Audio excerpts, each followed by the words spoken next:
Welcome back, guys. It's craft time. So in today's video, I am going to show you how I have made these cute wooden framed signs. I had a couple orders that came in that were kind of a play on the word Halloween for someone's last name. And I think they turned out super cute. So I just wanted to show you guys how I created them so that hopefully you could create them yourself. Let's go ahead and get started.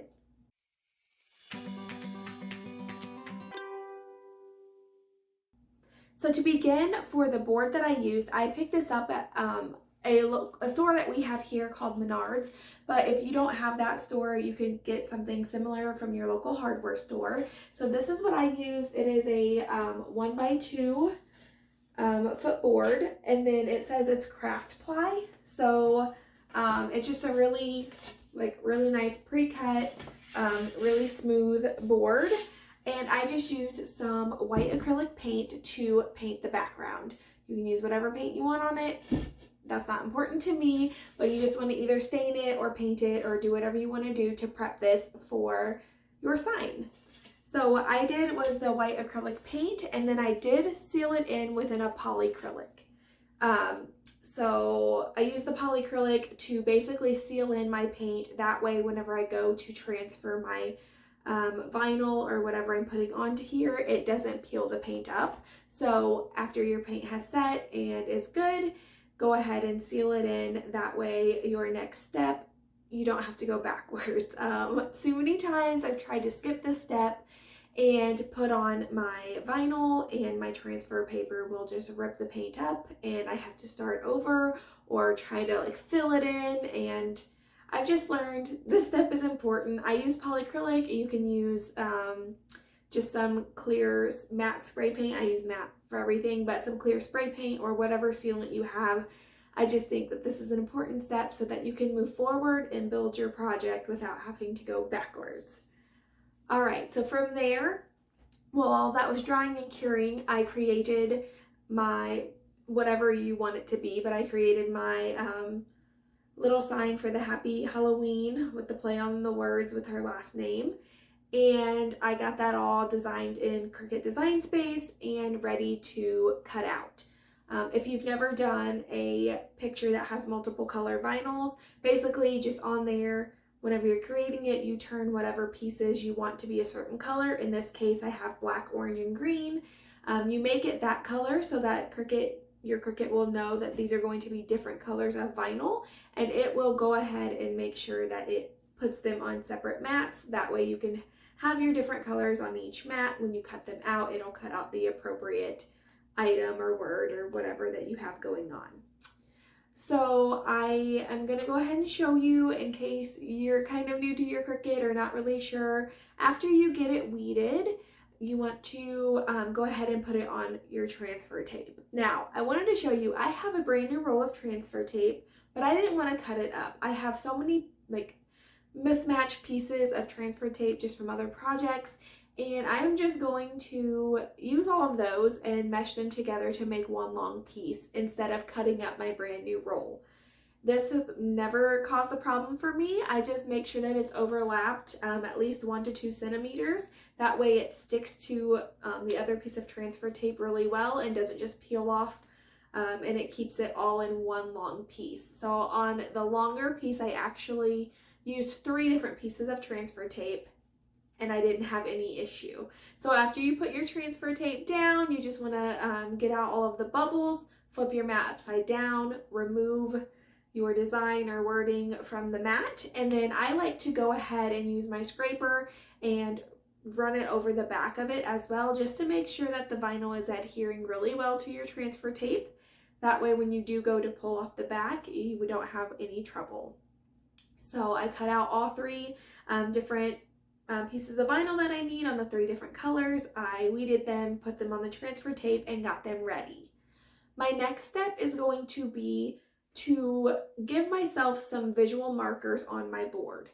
Now, I know that my frame is going to be about 1 inch wide, and I also want to make sure I have some center points to go off of for when I want to place my image and designs down.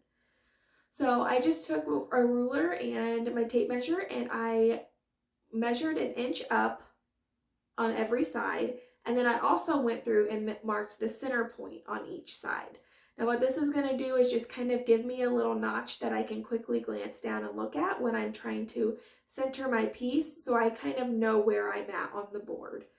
It's personal preference. It just helps me stay centered and kind of get a visual of where I need to place the wording, but also keeping in mind that there will be a frame. That way I don't mess up and go too far to one side or the other, so that when I put my frame on, it covers my design at all. So I am going to lay out my design before I try to place anything, just to make sure that whenever I do place something down, when I go to do the next layer of adding the next word or design, I have left ample room and it's still centered and looks good. So when you do this, you want to make sure you still have your backing on, and you just want to kind of lay it down. Don't push on it. If you have any parts of the transfer tape, try not to push that down at all to where it doesn't stick. And then you can just kind of freely move it where you need to. So I just kind of laid all the pieces down where they're supposed to go, moved them around, adjusted them to where I think they look good, made sure that that was centered where the frame would meet up, and that everything looked the way that I wanted it to.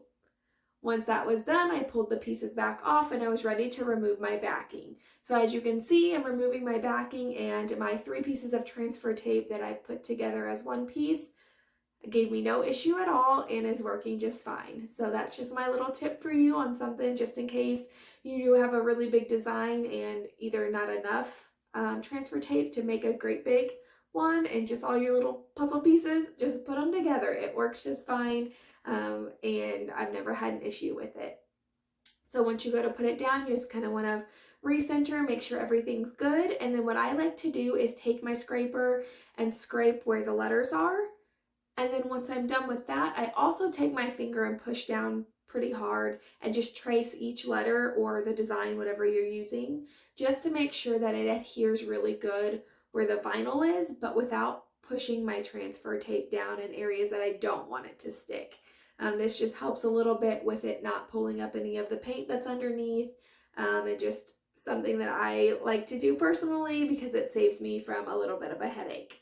So then you just want to carefully remove your transfer tape and you should be good. And now sometimes I do have an issue with vinyl not sticking to wood, but I'll show you what I do at the end of this if that becomes an issue. I went ahead and did the exact same thing with my word happy, and then I'm going to do my 2 pieces like green vinery or whatever you want to call it. I am going to just show you this because you can also use parchment paper if you already have your design down there or there's an area you don't want your transfer tape to stick to. If you use parchment paper and just kind of stick it up under there where you don't want the transfer tape to touch, you put it there and it will just peel right off of that without a problem. And it's really nice because you can see through it, so you can still line everything up really well, but without having things stick where you do not want them to stick. So I do the same process with the vine designs or whatever. I just, scrape them off and I use my finger and trace them. And then I have the parchment paper there just to protect my letters that I already have down and make sure that the transfer tape's not sticking anywhere I don't want to. So after my design is all down, everything looks good, I'm happy with the placement, I am also going to seal in my vinyl.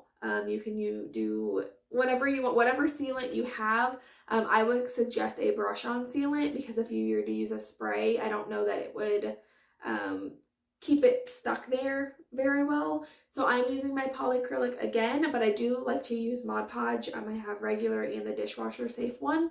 If this were going to be a sign that was outside, I'd probably use the dishwasher one. Just keep in mind that it takes 28 days for that to cure. But in this case, I'm just going to take it. I'm going to take my Polycrylic and do a nice smooth coat right over the top. My suggestion to you would be just pay attention because your vinyl, you can kind of see the lines of your seal over top of it. But if you take your brush from one end of the project really lightly and smoothly all the way off, completely off the other side, it will give those nice fluid lines to where you can't see them that well, and there's no break in the brush strokes to where if the light hits a certain way, you'll see where it stops. So just one side of the project all the way, one continuous line to the end, and just do that over and over after, like once you're done. and it will make it nice and smooth and look really good. And so once that is on, we are ready to start talking about the frame. Now, I just want to remind you guys that this is a hobby of mine. I craft and create, and I just absolutely love doing this, but I am not a professional. So this is how I created my frames. This is what works for me. Do what works for you, but these are my suggestions on how I did it. My boyfriend had some leftover panels from the fence that he put up in the backyard. There's cedar, I believe, and we are going to be using those to create my frame. You can buy pieces of wood that are going to be the size that you want. Just like I said, a 1-inch frame. I think they have ones that are like, I don't know. I've used them for other things, but I know that they make some that are 1 inch wide, and then the measurements on the other side, it kind of just vary. I think mine's probably a 1/2 inch. And then, sorry, I'm trying to think of like my measurements. So it's like 1 inch wide and then like a 1/2 inch tall. And I think that works out really well for this size sign and looks really good. So because the fence paneling is going to be wider than I need it to, we did use our table saw to rip it down to get it to where it would be 1 inch wide. If you don't have a table saw to be able to do this, then you can go buy the pieces of wood that you need for fairly cheap at your local hardware store. So because these are cedar, they're already beautiful. All I'm going to do is hit it while it's one piece with my sander just to get off any rough edges and just let it be from there. The next step I'm going to do is to measure out what I need. Now I know that my sign is 12 inches tall and 24 inches wide, but sometimes that can differ just a little bit. So I suggest that you always measure to make sure that you get exact measurement that you need. So I did that. I know I'm going to need 2 pieces that are 24 inches for the top and the bottom. And then on the sides, I'm going to need 2 pieces that are 12 inches. So I went ahead on there and I marked those, and I used my saw to cut those to the length they need. Now, you don't have to have a big fancy saw like I have here. You can use a miter box for this project. They're not too expensive, and you can find them at any of your local hardware stores. And you can also use just a regular like hacksaw. However, the miter box would be my suggestion because we are going to do angles in the next step. So after you get the length that you need, now we have to worry about the angles. So for mine, I'm going to set my saw at 45 degrees. So just do that safely and then make sure you lock it back in place. And then you're ready to cut your angles. So for the first piece, you want to just put it on there, line it up with the corner. Now, hopefully I can explain this the best. So you have to take in consideration the width of the saw blade. So you want to always make sure you're cutting on the outside of your line. So if that makes sense, I'll just use my fingers for instance. So say right here is the line that I want to cut. If this is the side that I want to keep, you want to cut on this side of the line. That way it touches right against it, but you're not accidentally cutting it too short because you're not taking in the saw blade, into consideration. So you want to do that. You want to cut down, and then you just want to take your piece and flip it over end over end, and then get up to where your measurement needs to be, and then cut it again.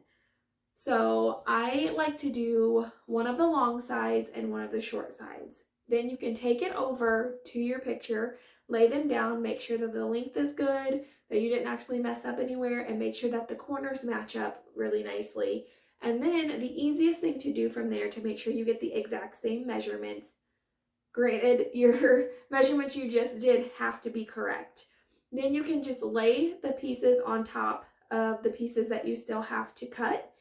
Make sure they're lined up end to end really well. And then you can just trace the cuts that you've already made on there. It'll give you a good visual of what, angle to make sure you have your wood on there to get the correct angle that you're needing. Or not really angle, but that way you don't put it on there wrong and cut the angle the wrong direction. So that's what's easiest, and that would give you the exact same pieces on each side because it's so important to get your frame to butt up properly. It's so easy just to have just a slight hair off. It's going to throw everything else off.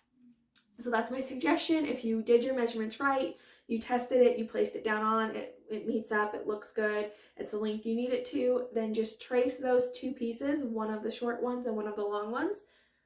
Repeat the process, cut your angles, and then before you take it in or glue anything or attach anything, lay it back out on your picture. Make sure everything lines up well, and if it's good, then you're ready for the next step.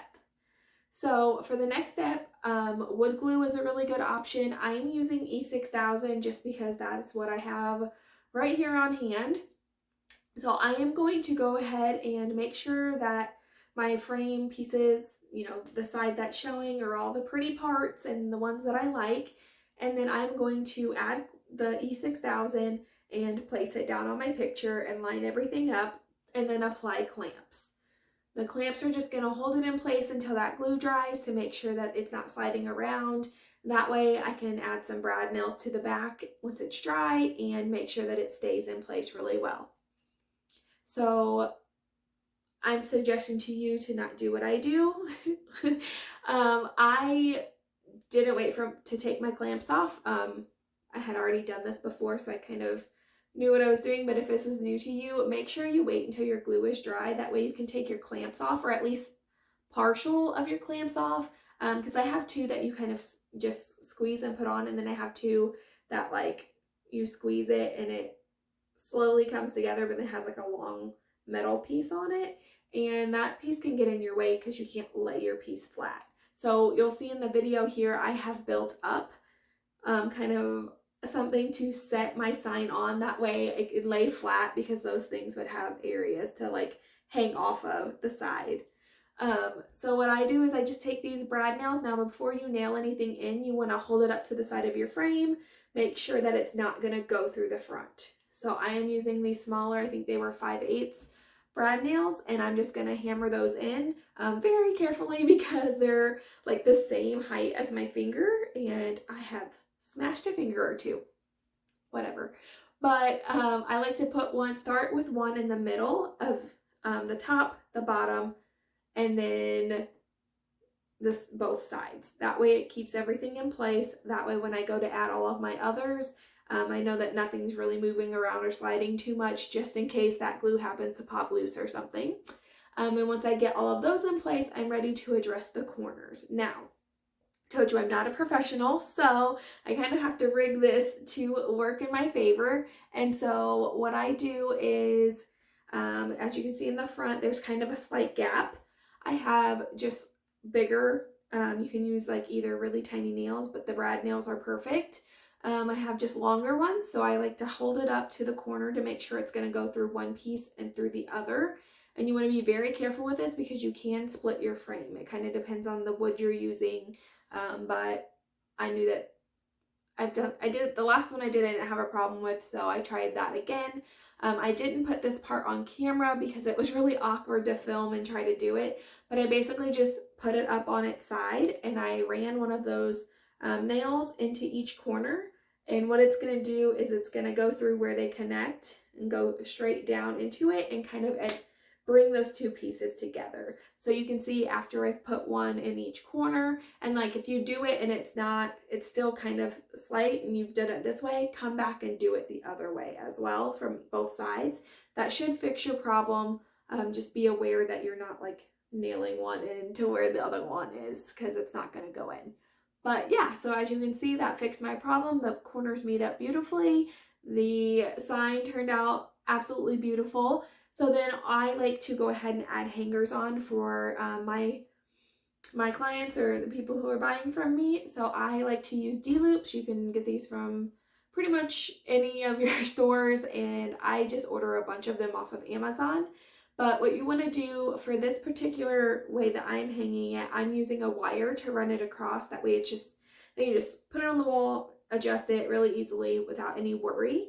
And to do that, you want to make sure you place them down lower on your frame. So just measure down, say 4 or 5 inches, and then make sure you're still on your frame on the side. Remember, you only have an inch to play with, because you want to make sure that screw doesn't go through the front of your sign after you've done so beautifully. So no matter what hanger you're using, just make sure you have it where the frame meets. That way it will adhere without puncturing through the front of your sign. So I just measured down, I placed both D-loops, and then I took my wire and I just fed it through, pinched it around, and then wrapped it around itself. That way I know it's not going to slide out at all. It's nice and sturdy. It's more than what you need to hang the sign of this weight. And I know that now whenever it sits and hangs, because the wire is going to kind of come up a little bit, it's not going to show over the top of the picture, because you don't want to be able to see what you're using to hang it with. So this is my completed sign.